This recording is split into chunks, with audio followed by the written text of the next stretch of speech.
There is a difference between failing and failing in front of people. Private failure is devastating enough on its own. The quiet collapse of something you worked for, believed in, gave yourself to. The internal reckoning that comes when the thing you built or tried or hoped for does not hold. That kind of failure is painful in ways that take time to work through, but it is yours. It happens in a space that belongs to you, and while the loss is real, there is a mercy in the privacy of it. You get to decide what it means. You get to decide who knows. You get to decide when and how and whether you talk about it. Public failure takes all of that away. Public failure happens in front of witnesses.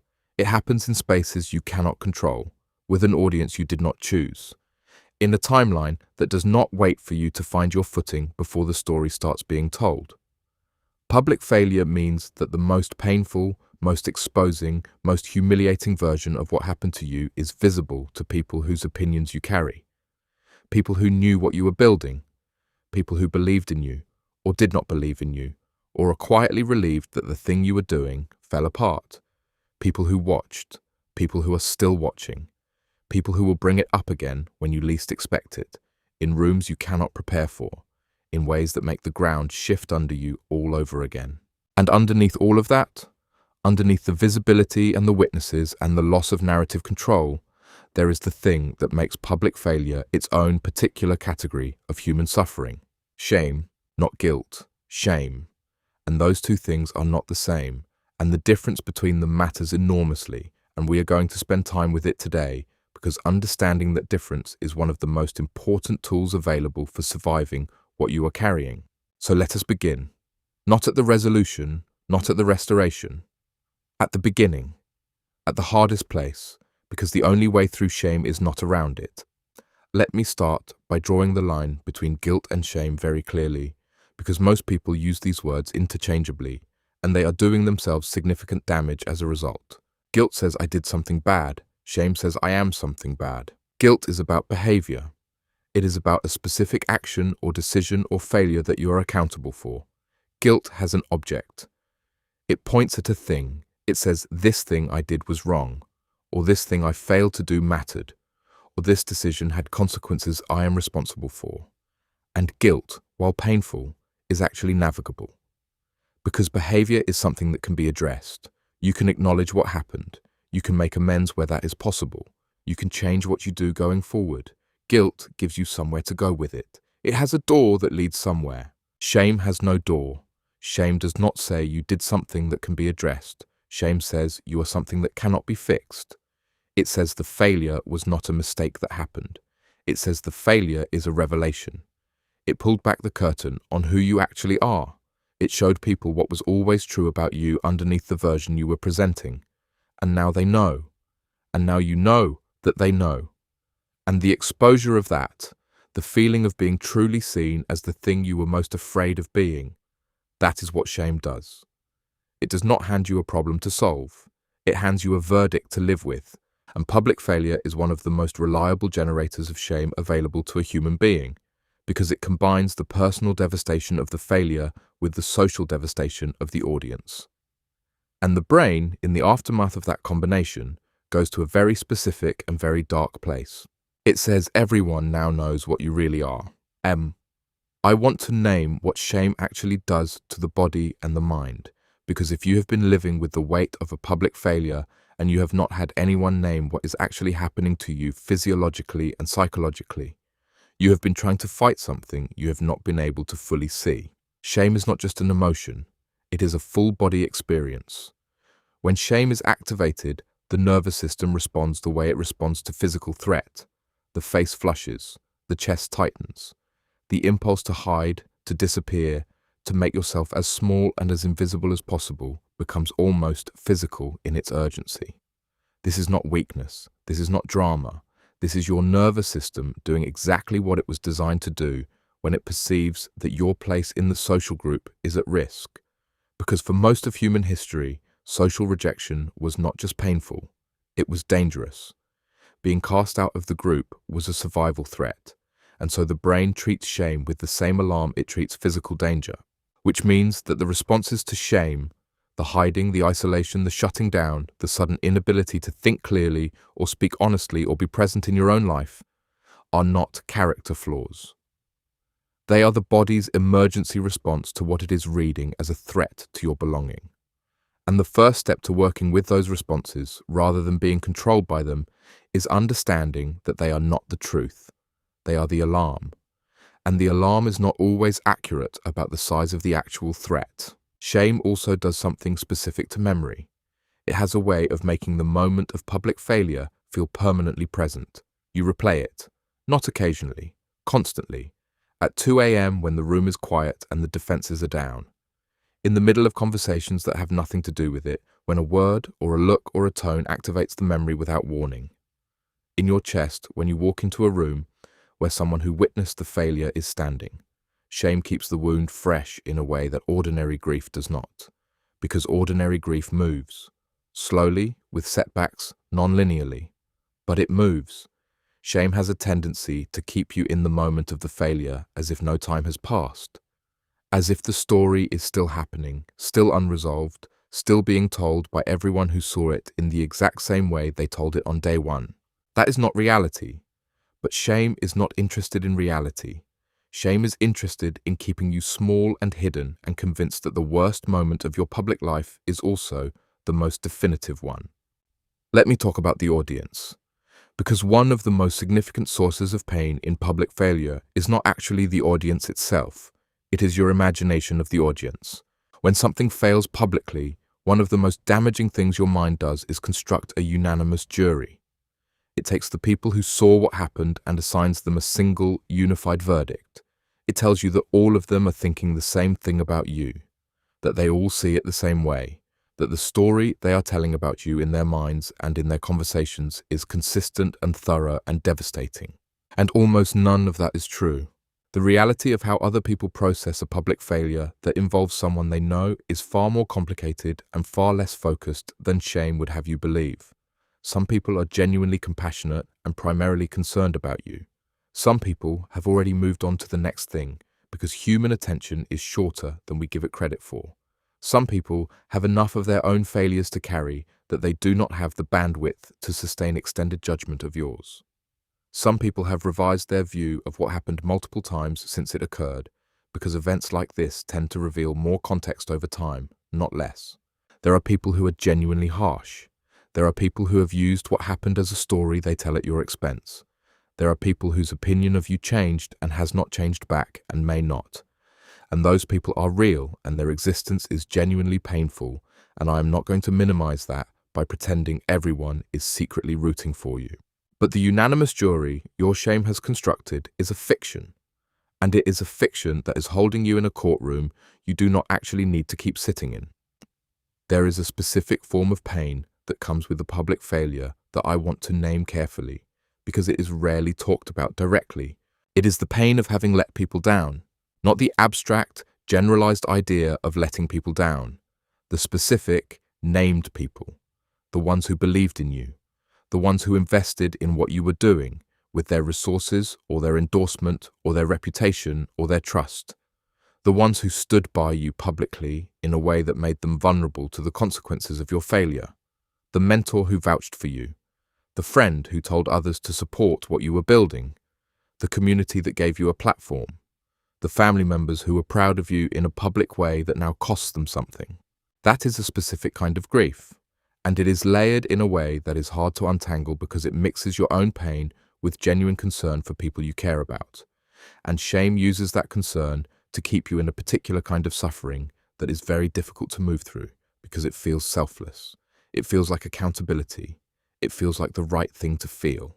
But there is a line between genuine accountability for the people your failure affected and the weaponizing of their pain against yourself in a way that does not help them and does not help you. Real accountability looks at the impact and asks, what can I do about this? What amends are possible? How do I show up differently going forward? What shame does is take the same impact and use it to confirm that you are fundamentally too damaging to be trusted with anything of consequence again. Those are not the same thing. And learning to live in accountability without living in shame requires being able to tell the difference between them. even when the difference is not immediately obvious. I want to talk about what you did with your face in the aftermath, because one of the most revealing things about the experience of public failure is what happens to the physical presentation of self in the days and weeks that follow.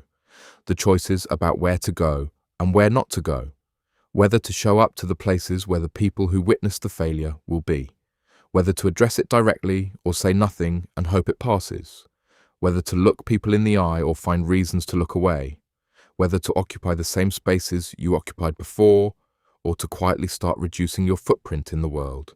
Most people, in the immediate aftermath of public failure, shrink. Not always dramatically, sometimes barely perceptibly, but the radius of their life gets a little smaller. The places they are willing to be seen get a little fewer. The conversations they are willing to have get a little more managed. The version of themselves they present in public gets a little more controlled, a little more careful, a little more concerned with not giving anyone additional evidence for the verdict that shame has already rendered. And this shrinking, which is a completely understandable response to the pain of public exposure, is also one of the primary ways that shame maintains its grip. Because the smaller your world gets, the louder shame's voice gets relative to everything else. The fewer people you let in, the more the internal narrative dominates. The less evidence you collect that contradicts the shame story, the more solid the shame story becomes. And eventually, if the shrinking continues long enough, the life you are living is not really your life anymore. It is the version of your life that shame decided you were allowed to have. That is not restoration, and it is not what you deserve. But stepping back toward a fuller life after the shame of a public failure is one of the most genuinely courageous things a person can do, and it deserves to be named as the act of courage it actually is. Let me talk about the people who stayed, because in the aftermath of a public failure, something important happens. You find out who people actually are, and the information you get is not always the information you expected. Some of the people you thought would stay, leave. They leave quietly, or they leave with noise, but they leave. And the departure of people you counted on is its own specific grief layered on top of everything else. It confirms, temporarily at least, what shame was already saying, that the failure revealed something that made you not worth staying for. But some people stay, and the ones who stay in the aftermath of a public failure are a different category of person from the ones who were there before. Not necessarily better people in an absolute sense, but people who have now demonstrated something. People whose presence is no longer theoretical, but actual. People who saw the worst version of the public story and showed up anyway. Those people are one of the most undervalued gifts available in a season of rebuilding. Not because they complete the restoration on their own, not because their loyalty erases the pain of the people who left, but because they provide something that shame cannot survive in the long run. Evidence. Real, lived, embodied evidence that the story shame is telling is not the only story, that the failure is not the whole truth about you, that there are people who have access to a more complete picture and are still choosing to be in your corner. Do not take those people for granted. Do not push them away because you are ashamed to be in this place and you do not want them to have to carry the association with it. Let them stay. Let them be the counter-narrative.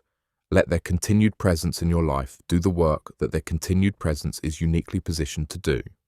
I want to spend some real time now on the question of God and ruined things, because the title of what we are talking about today is How God Restores What You Ruined, and I want to engage with that honestly rather than quickly, because there is a version of the restoration conversation that is almost useless, and there is a version that is actually transformative.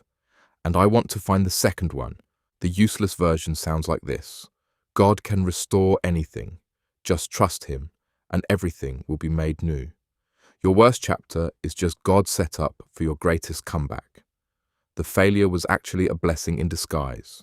These statements may all be true in some abstract sense, but offered to someone who is in the middle of the acute shame of a public failure, they land like dismissal. They skip over the actual work of restoration and go straight to the outcome, as if the middle part is not a real and significant and costly thing. And the people who receive that kind of quick reassurance often nod and smile and feel more alone than they did before the conversation. The real version of the restoration conversation starts somewhere harder. It starts with this: what you did, or what happened, or what fell apart in public is real. The consequences are real. The impact on other people is real. The loss of trust in cases where trust was broken is real. And restoration does not mean any of that gets erased. It does not mean the record is wiped clean and everything returns to exactly the way it was before. That is not the kind of restoration that is actually on offer. What is on offer is something different, something more complicated and in many ways more substantial. It is the restoration of your identity, the restoration of your capacity to move forward, the restoration of relationships that were damaged in the cases where that is possible and appropriate, the restoration of your ability to occupy your own life without shame owning the majority of the real estate inside it, and the restoration, slow and non-linear and imperfect, of a story that does not begin and end with the failure.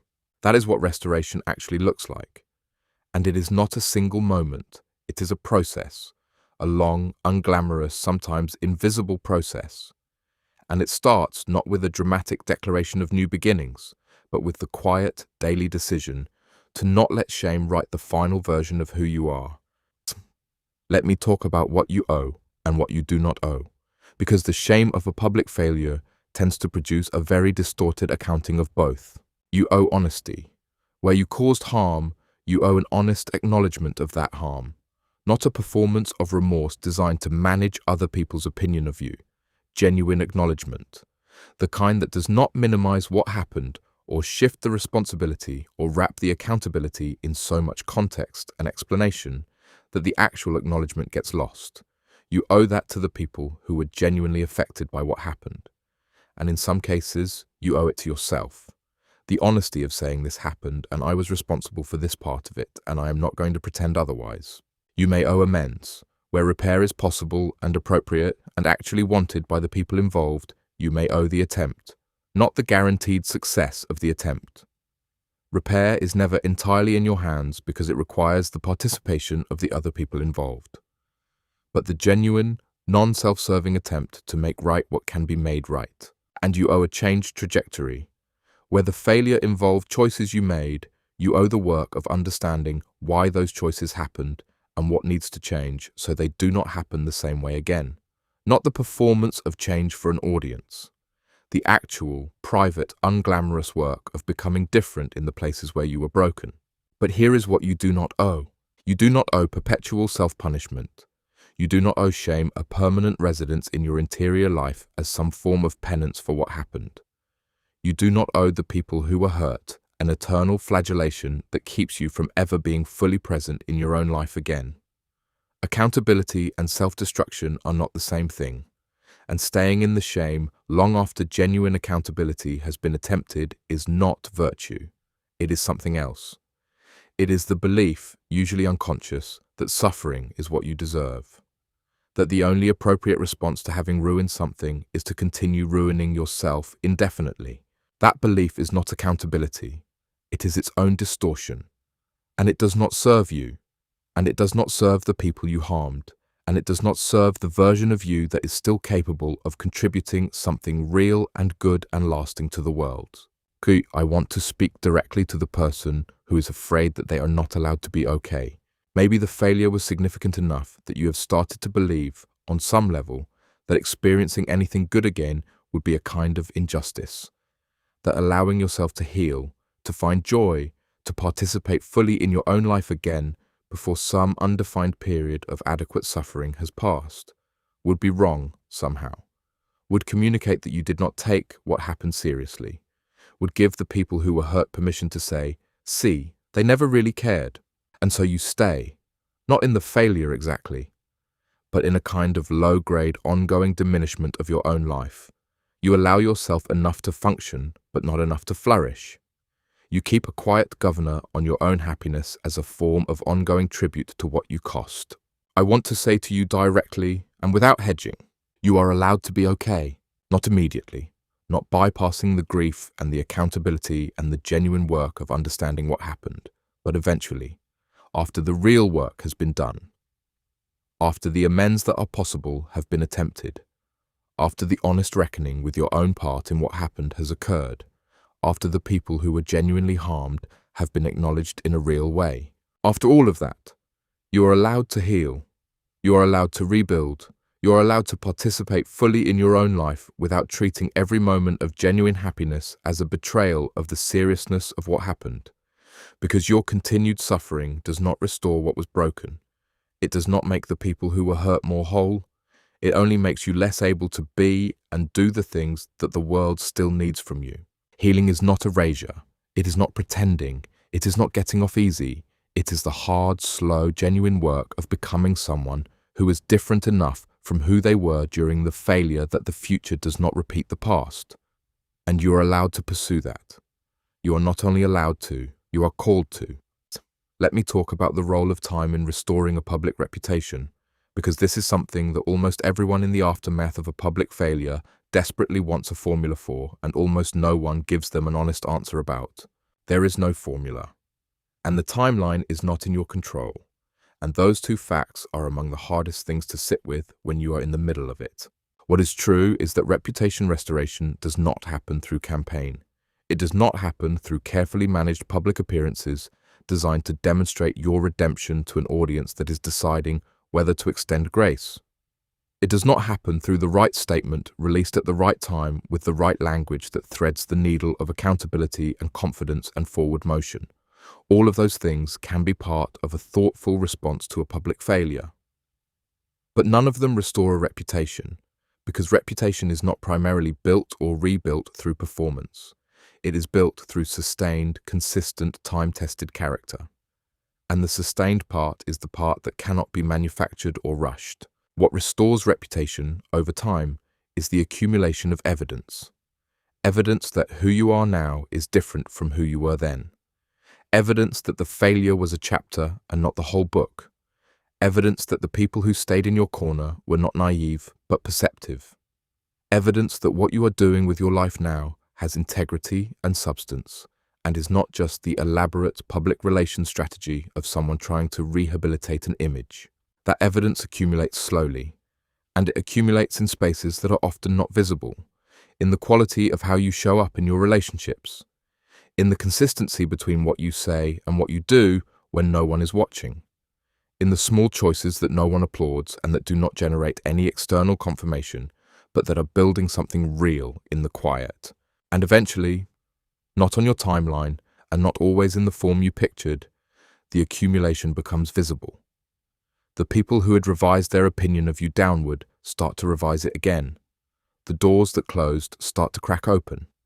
The conversations that had stopped start again, tentatively at first and then with something closer to the ease they had before. This does not always happen fully. Some relationships do not survive a significant public failure. Some doors genuinely close and do not reopen. Some losses are permanent. And I am not going to tell you otherwise, because pretending they are not permanent would be a kindness that does not hold up against reality. Part of what public failure costs is permanent. And that permanent cost is something to grieve honestly rather than minimize. But not all of it is permanent. And the portion that is recoverable through the one thing that cannot be faked or performed or rushed.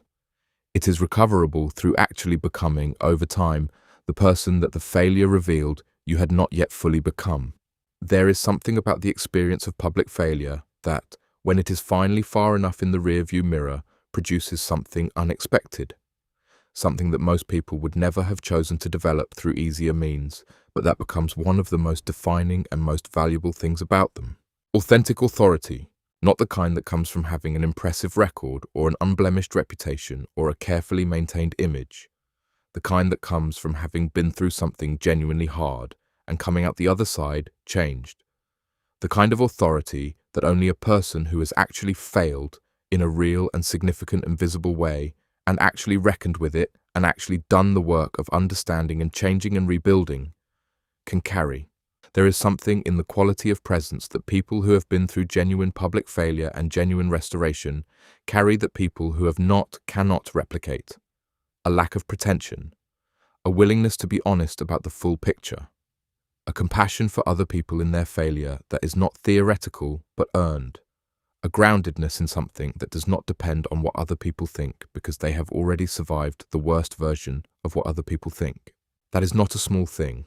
In a world that is full of curated presentations of carefully managed success, the person who has failed publicly and rebuilt honestly is offering something rare, something that people who are in their own versions of failure desperately need. Not a shining example of how to avoid failing, but a living, present, honest example of how to survive it, and how to become something on the other side of it that the comfortable version of yourself never could have been.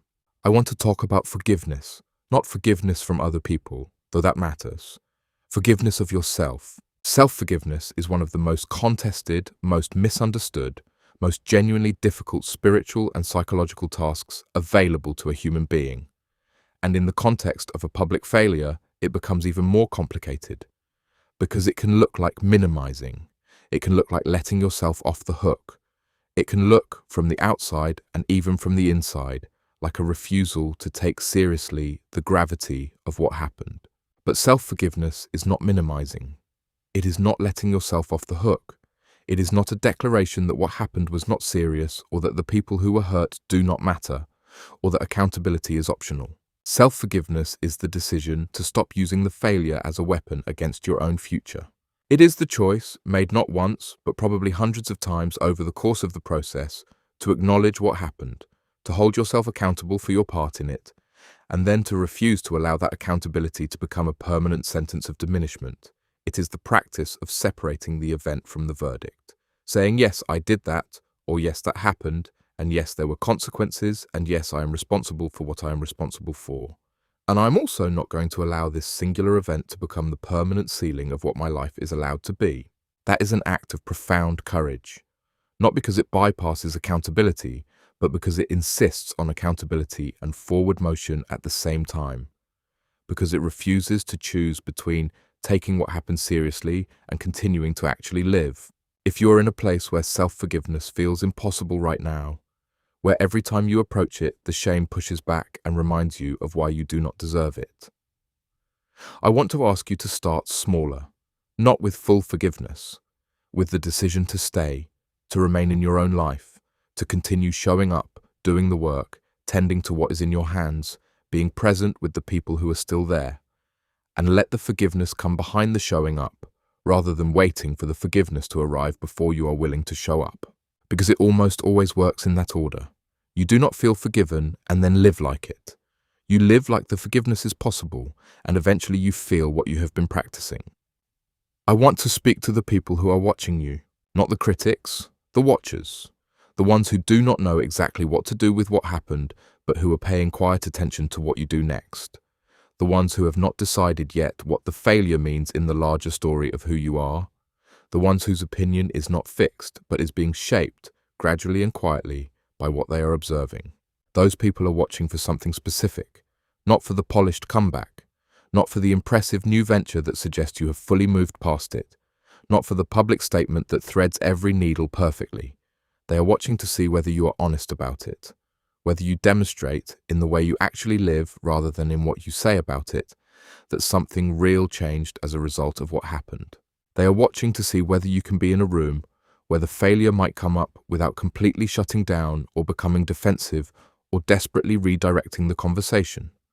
They are watching to see whether your character in the ordinary moments of ordinary interactions has shifted in ways that are consistent with having actually reckoned with something. They are watching to see whether the version of you that exists now has a depth and a groundedness that the previous version did not have, and you cannot manufacture those things for an audience. Either they are there because the real work happened, or they are not there, and the audience, which is perceptive in the way that audiences always are, will know the difference. The most persuasive thing you can do for the people who are watching is to stop performing for them and just do the work.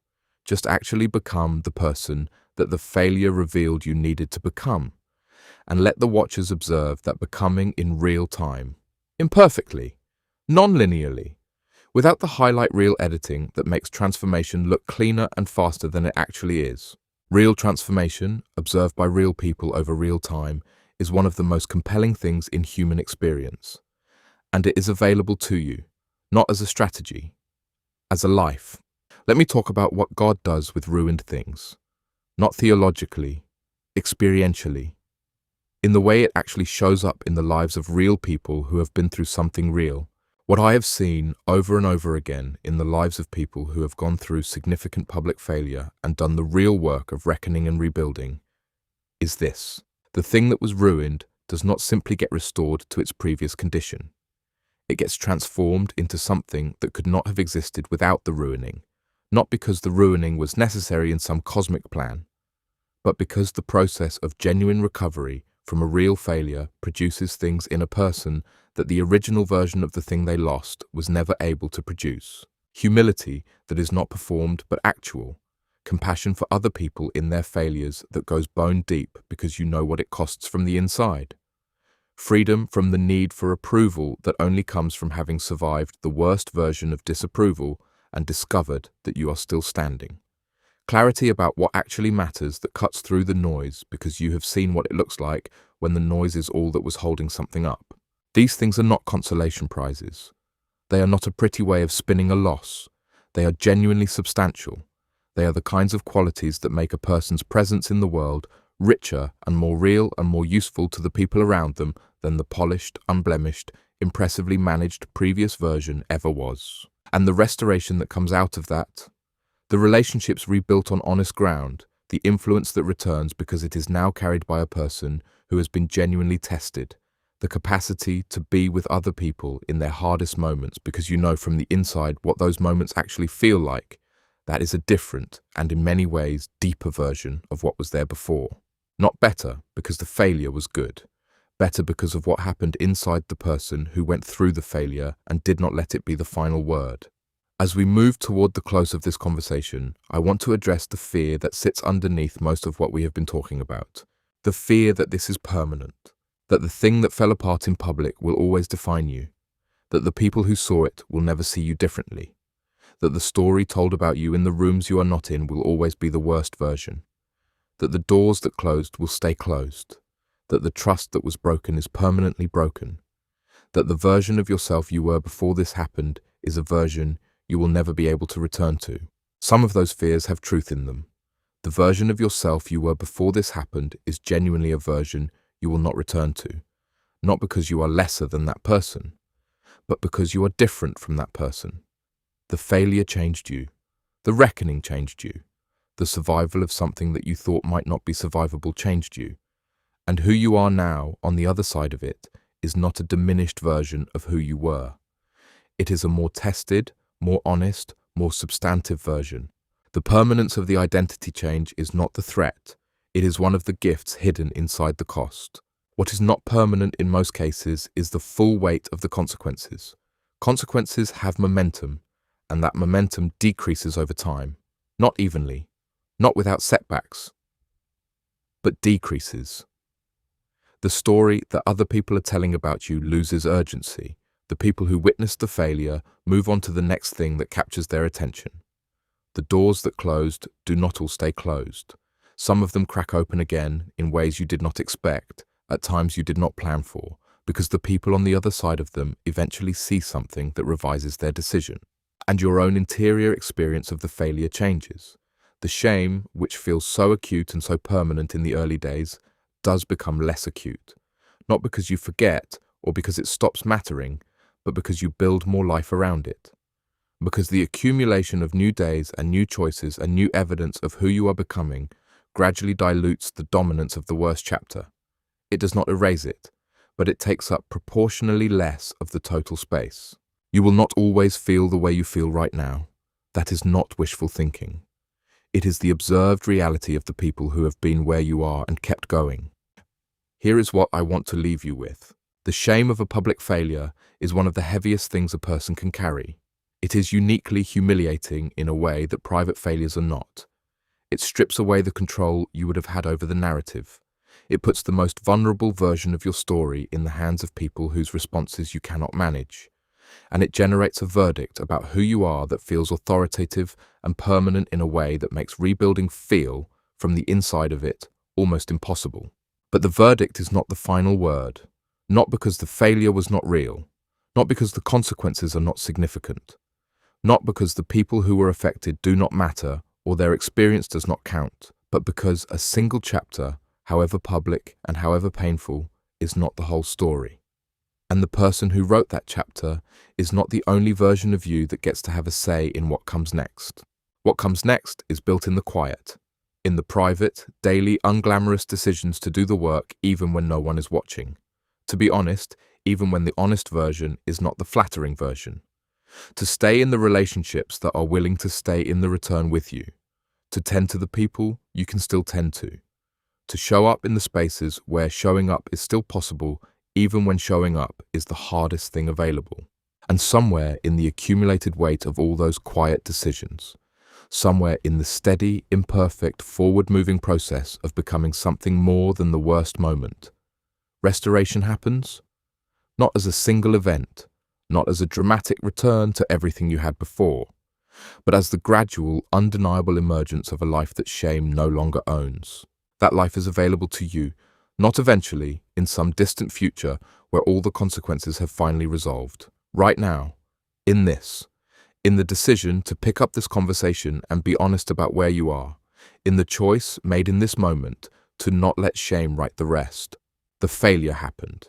It was real. And it is not the last real thing that is going to happen in your life. There is more. There is more that is being built in you and through you and for you than the failure was able to destroy.